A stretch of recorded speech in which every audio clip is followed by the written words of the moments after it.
Okay, let's look at another hyperbolic function. So change some more stuff in this. Excuse me.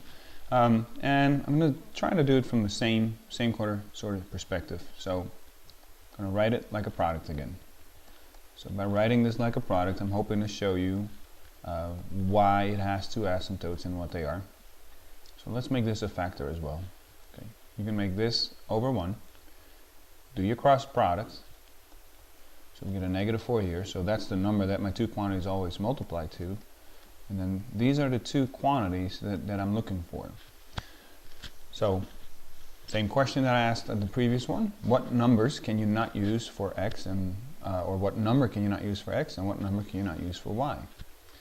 Well, x minus 2 is not allowed to be equal to 0, because if you put a 0 here, then I don't care what number you pick for y, you will never get a -4.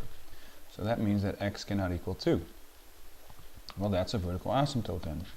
That's going to occur at x equals 2. Okay? Keep in mind that numbers that you're not allowed to use are usually asymptotes. Well, the same thing happens on the y, or with the y factor. That's not supposed to be equal to 0, so that means that if you add 3 on both sides, y can't equal 3. So then you get a horizontal asymptote at y equals 3. Okay, so you can sort of see why you're not allowed to have those asymptotes, these values, and why they create asymptotes. Could you have seen it over here? Well, yeah, because if you know that you can't divide by 0, then you can certainly do the x minus 2 can't be equal to 0 here. So you can get x cannot equal 2 from there. And the plus 3 is the result of a shift again.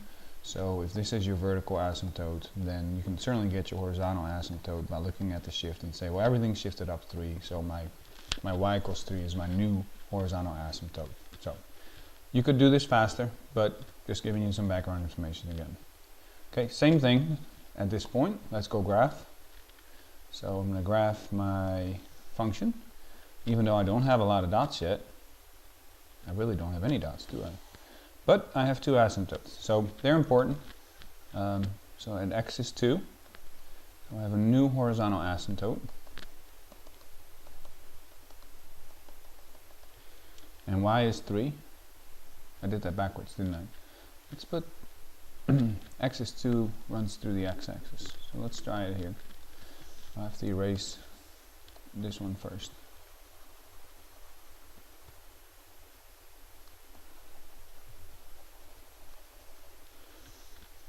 Okay, let's try it again. X is 2 is vertical. Y is 3 is horizontal. And then we just make a table. So now the values that I will want to start using are the values around the asymptote that has the x in it. So I can't use 2, but I can use 3. So let's try what happens when we plug in a 3. So -4 divided by 3 minus 2. Well, 3 minus 2 is 1. So that's a -4 plus 3. -4 plus 3 is a -1. Okay. Let's see what happens with 4. So -4 divided by 4 minus 2 plus 3. 4 minus 2 is 2, so this is a -2 plus 3, and a -2 plus 3 is 1. So I'm sort of curious to see what happened here. So at 3 I had a -1, and at 4 I had a +1.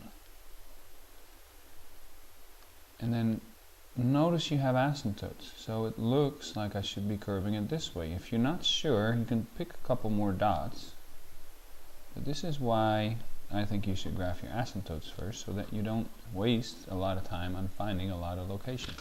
Because really, that's enough. It's sort of weird. I was expecting it to be over maybe in this area here, because that's usually what happens. But for some reason, this thing flipped. Okay, so let's do the next one. So can't use 2, but I can use 1. Yeah, and I can use 0. So let's do 0 first. Well, can you divide by 0? No, but I'm doing 0 minus 2, right? So I'm not really dividing by 0, dividing actually by a -2. So that's 2 plus 3 is 5.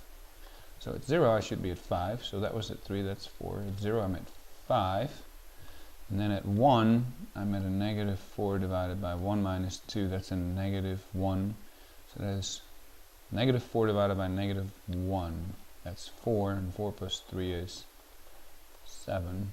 So I guess I need to add a little bit here. So 5, 6, 7. So I'll get a dot here. And then again, the same sort of reasoning. You're going to use the fact that you have asymptotes, and you make it approach your asymptotes. Okay? And so, anybody have a clue why it flipped? Right there is the reason it flipped, because that negative could be split out, so I could write it this way. So you can see that we are multiplying all the y values by negative. That makes it flip. And then this 4, it's pushed this graph a little bit further away from the origin, the new origin here. So the 4 is pushing it out a little bit relative to it being a 1. Okay, hope it helps. Thank you.